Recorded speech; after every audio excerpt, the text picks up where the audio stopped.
Saludamos ya a Raúl Díaz, diputado socialista en el Congreso de los Diputados. ¿Qué tal? Muy buenas noches. Hola, pues estoy muy bien, así que muchas gracias por invitarme de nuevo. Ya echaba de menos este punto de encuentro, María, así que gracias por la invitación. Mucho ha llovido desde la última vez que estuvo usted aquí, ¿no? Casi un año, calculaba yo. ¿Y cuántas cosas han pasado? ¿Y cuántas cosas? Sí, sí, sí. Hemos tenido unas elecciones en verano. Sí, sí, la turbopolítica, ¿no? Estamos metidos ahora en otro ciclo electoral, así que sí, sí, la política se mueve y la sociedad también.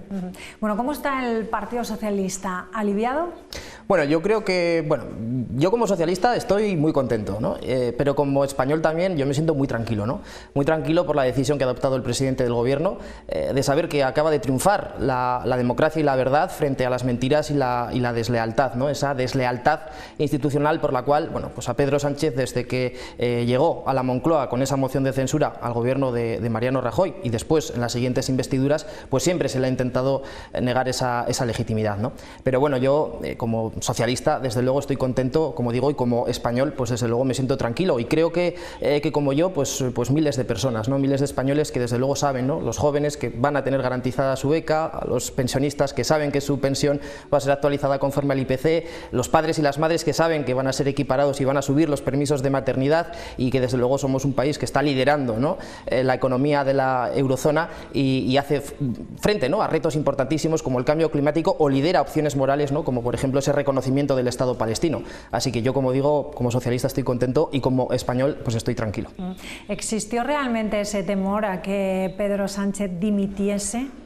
Bueno, yo, y eso es algo que también comentábamos dentro del grupo parlamentario, sí que veíamos al presidente del gobierno, no voy a decir alicaído, pero sí preocupado, ¿no? Se le notaba en el semblante y es verdad que la última sesión de control al gobierno en el Congreso de los Diputados se vio claramente, ¿no? Ni tan siquiera se quedó a la respuesta, ¿no? Que iba a dar después a las preguntas la vicepresidenta primera y ministra de Economía. Estaba preocupado y yo creo que es legítimo y además es muy humano el hecho de decir en un punto, oiga, voy a parar, voy a reflexionar, voy a tomarme unos días y creo que es lo que hizo, ¿no? Es verdad que en estos días ha pasado de todo, yo creo que hemos visto de nuevo una derecha muy enrabietada, pero también creo que Pedro Sánchez ha sentido el calor de muchos ciudadanos que, como digo, aspiramos a mantener un gobierno que apueste por las políticas sociales y desde luego que aglutine a la mayoría de clases medias y trabajadoras de nuestro país. Hablaba de temor entre los socialistas porque Pedro Sánchez abandonase el gobierno del partido. ¿No existe nadie que podría sustituirle? Bueno, a ver, yo creo que el Partido Socialista ha demostrado, además, en primer lugar, hacer unas primarias como ningún otro partido, es decir, cuando el Partido Socialista se le han visto las costuras, se han visto para toda la ciudadanía y para toda España, no las hemos ocultado nunca, pero yo creo que ahora mismo es verdad que el liderazgo de Pedro Sánchez, no solamente al frente del Ejecutivo, sino al frente del partido, es claro y evidente. Yo creo que hay banquillo, hemos escuchado intervenciones muy buenas en el Comité Federal, que se retransmitió en abierto, pues como por ejemplo el reciente, ¿no? Candidato al Endacari por parte del PSE, también lo hemos visto, ¿no? Hay ministros y ministras muy potentes y banquillo y también muchos militantes de base que desde luego pueden pues tener y asumir responsabilidades en el partido, ¿no? Creo que lo hay, siempre lo ha habido, ¿no? Siempre va a haber alguien dispuesto a tirar del carro, como digo, de un partido que se parece más a España, pero en este momento creo que el que mejor lo lidera es Pedro Sánchez. Bueno, ha dicho hoy, ha dejado dos mensajes claros, podríamos decir, que bueno, viene con más fuerza, que esto no es un punto y seguido, es un punto y aparte, y que va a liderar la regeneración democrática. Lo dice por el momento, y es lo que estábamos comentando, que vivimos una política en estos momentos donde yo creo que hay que bajar un poco el tono y darle paso a la racionalidad, ¿no? Sí. ¿Qué es lo que está pasando exactamente en el Congreso de los Diputados?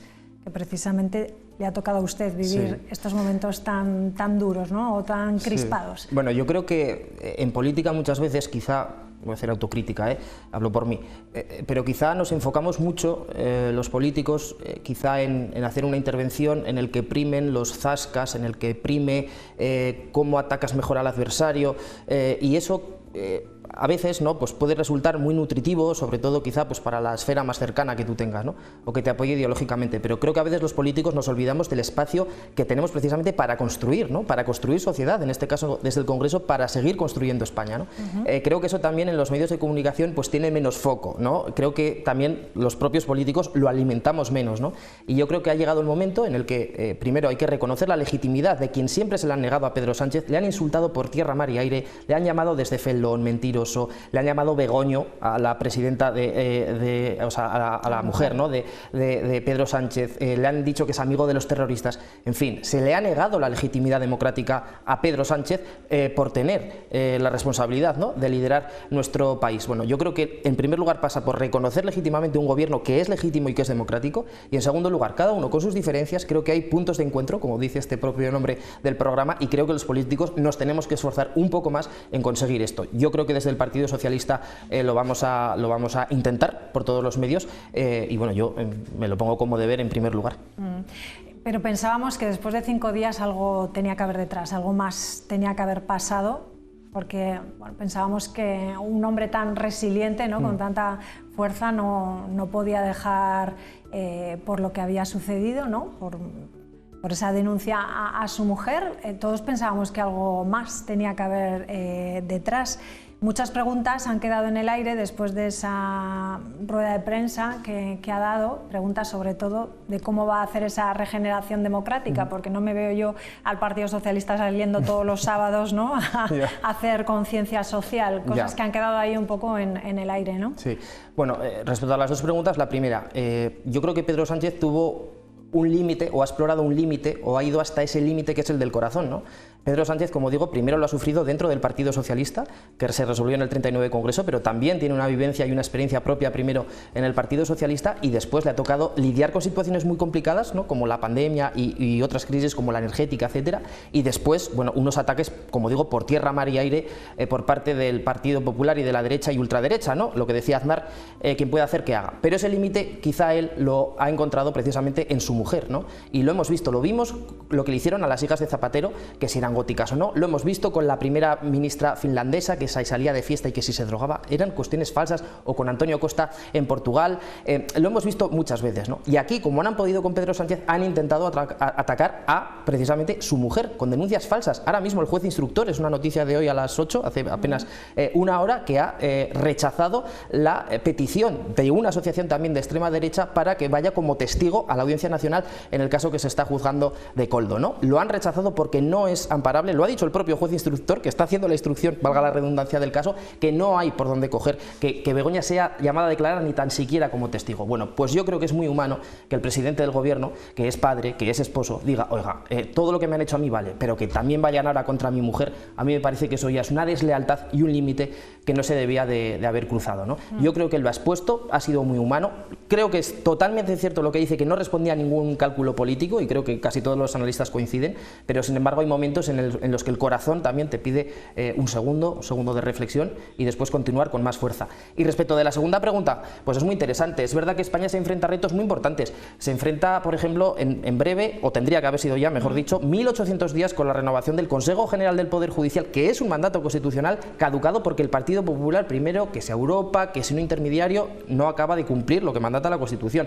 Tenemos la renovación de Televisión Española, tenemos el nombramiento del nuevo gobernador del Banco de España, la renovación de la Comisión Nacional de Mercado de Valores. Hay muchísimas cuestiones en las que yo creo que la oposición va a tener que sentarse a trabajar, y si la oposición no se sienta a trabajar, el deber también, yo creo, ¿no?, de un gobierno de España es que esas instituciones tengan pues esa calidad democrática que la propia legislación les mandata, ¿no?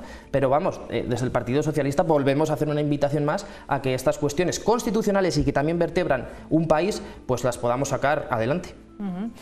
¿Temen ustedes que este periodo de reflexión lo pueda tomar más veces Sánchez? Lo digo porque, por ejemplo, Manos Limpias ha dicho ahora que, o ha amenazado que dentro de unos días va a sacar nuevas informaciones relativas, en este caso, a Sánchez. Hay veces en estos casos que es más fácil a lo mejor dar explicaciones que no callar, y que pueden llevar, pues eso, a bulos, interpretaciones, uno dice una cosa, otro otra. No es a veces mejor explicar, dar las explicaciones? Es que el problema, yo creo, uno de los principales problemas aquí de cómo hemos llegado a este punto, ¿no? Cómo hemos llegado hasta aquí, a ese periodo de reflexión que no había hecho ningún otro presidente del gobierno en democracia, yo creo que tiene que ver con dos factores. Unos, los que por acción han acometido pues estas cuestiones sin veracidad, soltando bulos como si fueran realidad, incluso llevándolos a la justicia, pero también por omisión, ¿no? Y la omisión es la de la equidistancia. No puede ser lo mismo en democracia insultar que contestar el insulto. Eso no puede ocurrir, es que no es lo mismo, es que no es una equiparación, no es una igualdad de condiciones. Entonces yo creo que ha llegado el momento de señalar efectivamente cuáles son los problemas que están haciendo que se estén fracturando y fraccionando, yo creo que elementos que son vertebradores de la democracia en España. Y aquí lo que estamos viendo es cómo una derecha y una ultraderecha han intentado tumbar líderes, tumbar gobiernos y después, como no pueden con ello, atacar las propias instituciones democráticas. Creo que eso no es sano. Creo que tenemos que sentarnos a trabajar, que tenemos que cumplir la ley y que tenemos que negociar. Que tenga alguna sospecha, que vaya al juzgado, pero que un juzgado acabe de decir, como ahora en el caso de la mujer del presidente del gobierno, que admite algo que la propia persona denunciante dice que puede que esté amparado en noticias sin contrastar y noticias falsas, como es esa asociación ultraderechista, pues hombre, yo creo que hay que exigir un poco de rigor, que la justicia está como está y que yo creo que, en fin, vamos a dejar, ¿verdad?, con la separación de poderes, que cada uno actúe con lo suyo, dotando de recursos necesarios para que la justicia no sea lenta, porque si no, nunca será justicia, pero vamos a tratar las cosas con rigor y sobre todo con decencia, que creo que nos va tocando. Hablaba usted del Consejo General del Poder Judicial, 5 años sin renovarlo. ¿Cree que esta decisión de Sánchez de continuar va a facilitar esa renovación? Bueno, ha dicho una cosa, yo creo que en su alocución hoy el presidente del gobierno, que ha dicho que esto no es un punto seguido, que esto es un punto y aparte.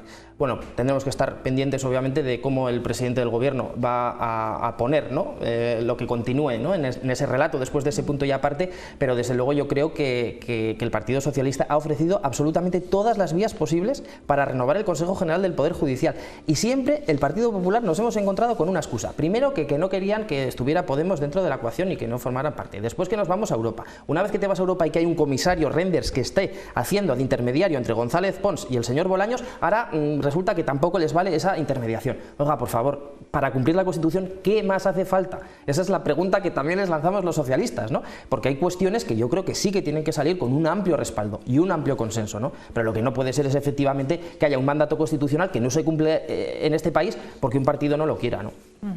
La dimisión de Sánchez, hablando de Europa, hubiese dejado, bueno, un ejecutivo provisional, ¿no?, unas elecciones a la vista en verano, en un momento dado en el que ahora mismo se necesita una voz fuerte en Bruselas. ¿Qué imagen hemos dado en Europa?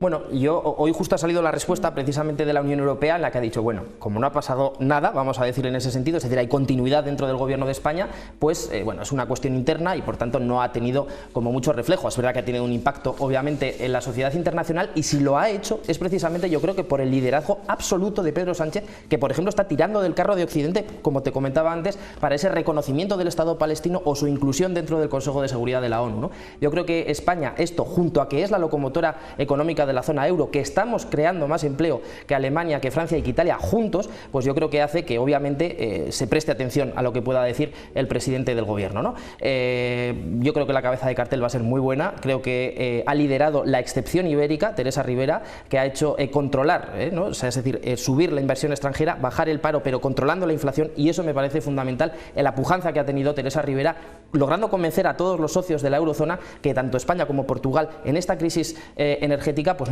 no teníamos que vernos afectados, y por eso pudimos rebajar, o mejor dicho, no subir tanto la factura de la luz, ¿no? Creo que es el mejor exponente que podemos nosotros enviar a Europa, junto con otros que lo hemos tenido claro, como por ejemplo el alto representante de España en el exterior, Josep Borrell. El CIS da una victoria al Partido Socialista sobre el PP de 9,4 puntos tras la carta de Pedro Sánchez. ¿Qué efecto cree que va a tener en las elecciones catalanas? Bueno, yo creo que en Cataluña no voy a decir que se jueguen, porque obviamente que cada votante elige sus factores, ¿no?, a la hora de emitir su voto en urna, pero yo creo que la sociedad catalana no solamente está, obviamente, a lo que pasa en Europa y en España, sino también en el ámbito de su propia comunidad autónoma, ¿no? Y yo creo que ahí hay un referente claro de regeneración política absoluta, que es Salvador Illa, y por otro lado pues tenemos más de lo mismo, que son quienes hacen ese desafío independentista que les ha conducido absolutamente a ningún lado, y un Partido Popular que siempre intenta ganar votos votos fuera de Cataluña contra Cataluña y que tampoco ayuda desde luego a la convivencia y a la vertebración de este país, ¿no? Yo creo que la solución que proponen los socialistas encima de la mesa con Salvador Illa va a ser la ganadora, y yo creo que tiene desde luego suficientes credenciales y créditos como para que pueda ser así. Este silencio de 5 días de Pedro Sánchez, ¿cree que ha influido, que se ha corrido el riesgo de polarizar más la sociedad española, que existe ese riesgo de polarizarla, si es que ya estaba antes? Ya, bueno, yo creo que aquí cada uno tenemos que asumir nuestro papel y nuestra responsabilidad en este ámbito, pero como digo, esa equidistancia entre que te insulten y ser insultado no es lo mismo, es que no es lo mismo una opción y otra, ¿no? Yo no he escuchado, de verdad lo digo, al presidente del gobierno decir e insultar como le han insultado a él, insisto, personalmente, que tenemos que recordar que es que la presidenta, fíjate, te lo cuento también a nivel personal, pero la presidenta del gobierno un día en la tribuna del gobierno de la Comunidad de Madrid le suelta a un hijo de tal, que se te puede escapar, no pasa nada, que somos humanos, se te puede escapar, hombre, pero es que después hicieron toda una campaña de me gusta la fruta, e incluso en la gala de Navidad del Partido Popular regalaban cestas de fruta, que es una alegoría a ese insulto a la madre del presidente. Esto lo hemos visto en el principal partido de la oposición. Yo no he visto a Pedro Sánchez expresarse en esos términos a ningún rival político, ni tan siquiera a los de la extrema derecha. Por tanto, es verdad, es el momento, yo creo que en ese punto, y aparte que decía el presidente del gobierno, de darle dignidad y revalorizar la política, y con un mensaje yo creo que muy importante al Partido Popular, y es que desde la oposición también se puede hacer nación. Pero el Partido Socialista no se ha metido también con el Partido Popular, no se han metido también con la mujer de Feijóo. Bueno, lo que ha ocurrido que es, como digo, tú para responder a un ataque, a un insulto, tú obviamente tienes que tener unas armas, es decir, poner siempre la otra mejilla, eso no funciona. Han intentado comparar mucho el caso, en este caso, de una persona delincuente confesa, como es la pareja de Díaz Ayuso, con el caso de Begoña, que no tiene absolutamente nada. Que recordemos, el Partido Popular acudió a la oficina de conflicto de intereses y que acudió el Partido Popular a ella, y esa oficina dijo que no había absolutamente nada, como acaba de decir el juez instructor de la Audiencia Nacional. Lo que yo creo es que tenemos que tener juego limpio, tenemos que hacer un fair play y sobre todo tenemos que confiar en los medios de comunicación, que hacéis vuestro trabajo, que tenéis una sede física, un plató, que tenéis periodistas, que tenéis equipo, ¿no? Y eso, desde luego, reprochar a quienes intentan hacer de periodistas y no lo son, porque nunca aplican la objetividad, ¿no? Eso también está ocurriendo a día de hoy. Por tanto, yo valoro sobremanera, desde luego, el ejercicio periodístico, también la función judicial, y creo que también a los políticos ahora nos toca dar el paso para cumplir con rigor nuestro cometido constitucional. Sabemos de dónde venimos, sabemos qué es lo que ha pasado, pero ¿qué nos espera a partir de ahora? ¿Cómo va a ser esta legislatura? ¿Hacia dónde vamos a ir? Bueno, yo creo que Pedro Sánchez, es que de verdad tenemos un gobierno de hace menos de un año, el nuevo gobierno de coalición salido de las elecciones del 23 de julio. Tenemos un programa político que presentamos a la Cámara y que ganó la confianza mayoritaria de la Cámara, y es ese programa político el que tenemos que cumplir. Tenemos que focalizarnos sobre todo en los grandes retos que tiene nuestro país por delante. Hablamos de transición ecológica de nuestra economía, estamos hablando del control de la inflación, importantísima, hablamos de mejorar desde luego todo el ámbito de las relaciones laborales, fomentando el empleo y, por supuesto, sin dejar atrás nuestra política social y también la de la vertebración territorial de nuestro país. Creo que el Partido Socialista es el partido que mejor entiende España a día de hoy, y nosotros seguiremos haciendo política pues desde donde nos toca, que es el Congreso de los Diputados. Pues Raúl Díaz, un placer tenerle aquí en el plató. Hacía tiempo que no le veíamos, sí. Le veo estupendamente, o sea que Madrid tampoco le sienta mal. No se está mal, no se está mal. Tanto barullo en el Congreso, sí, ¿no? Sí, pero... sí. No, pero no se está mal. Y tenemos muy buenos compañeros, y también muy buenos compañeros en el Partido Popular y en el resto de partidos políticos. Esto es así. No se ve tanto, pero existe. Me gusta. Gracias, Raúl. Buenas a ti, noches. María. Buenas noches. Bueno, pues nos vamos a publicidad y enseguida debatimos en la tertulia sobre esta decisión de Sánchez. Hasta ahora.